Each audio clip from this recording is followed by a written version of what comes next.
We are going to make all baby items, diapers, cribs, wipes, you name it, tax-free permanently in the state of Florida so you can raise kids and get by.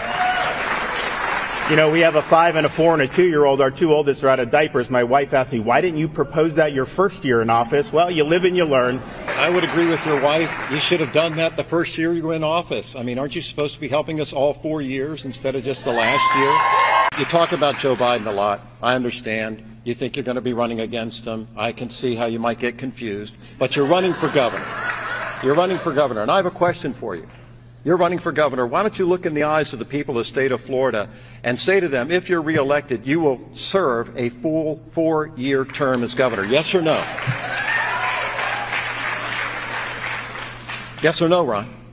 Will you serve a full 4-year term if you're reelected governor of Florida? It's not a tough question. It's a fair question. He won't tell you. Well, listen, I know that Charlie's interested in talking about 2024 and Joe Biden, but I just want to make things very, very clear. The only worn-out old donkey I'm looking to put out to pasture is Charlie Crist. Florida statutes require teaching all of American history, including slavery, civil rights, segregation. It's important that that's taught. But what I think is not good is to scapegoat students based on skin color. It's not good to distort American history. I'm proud of our history. I don't want to teach kids to hate our country. I don't want to teach kids to hate each other. And the way to stop discrimination on the basis of race is to stop discriminating on the basis of race. We ought to teach facts in our schools. We ought to teach the truth in our schools. There's an old expression, Ron. Those who don't know history may be condemned to repeat it. Usually people use that in reference to the Holocaust. It could just as easily be referenced to slavery in our country. It happened. It's a fact. We shouldn't have a whitewash approach to educating our children. That's not right. Proud of the 15 weeks that we did. I know Charlie Crist opposes that, even though the baby is fully formed, has a heartbeat, can feel pain, and can suck their thumb. He also supports sex-selective abortions, which is used to discriminate against little girls. He supports dismemberment abortions, where they literally will tear the baby limb from limb, and he supports taxpayer funding of abortion all the way up until the moment of birth, and that is wrong. I don't want to ban abortion. I want to make sure we keep a woman's right to choose available to the women of the state of Florida. And I want to make sure that we don't have a governor in the future who wouldn't even allow exceptions for rape or incest. You can change policy and do what's right to secure the border by having comprehensive immigration reform. That's what I voted for in Congress. When you were in Congress, you wouldn't do it because you want to keep this issue alive. You want to have it as a wedge issue. And you want to pull political stunts like you did with the taxpayers' dollars of the people of Florida. What we did, it's sad that it comes to this, but what we did put this issue front and center. I think we need to reinstitute Remain in Mexico, and I think we need to secure the border because the fentanyl is absolutely out of control.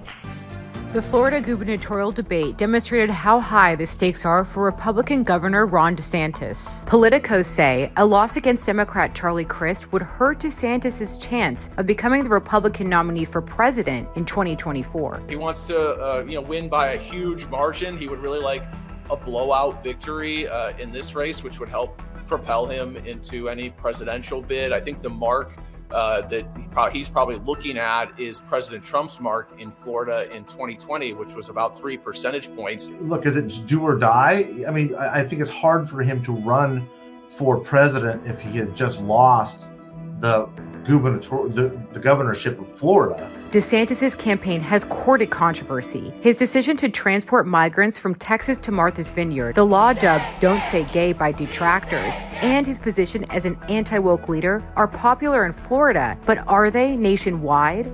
That's a really great question, and the reason is because the Republican base, even though there are pretty significant variations around the country, they're not so significant that the base in California, for example, or Texas, or Arkansas, or Missouri doesn't look exactly the way that it looks in Florida.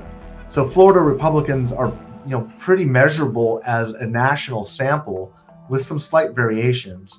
on virtually any issues. In the Florida race, DeSantis' controversies have made it hard for opponent Charlie Crist to break through the noise. A recent 538 poll showed Crist trailing DeSantis by 7 percentage points days before the debate. But there's still a slight chance Crist could defeat DeSantis, especially over the issue of reproductive rights. Florida historically has been a very, very close state. It's obviously trended more red in recent years. Trump won it twice. DeSantis has looked pretty strong in the pollings, but Democrats have won here in the past.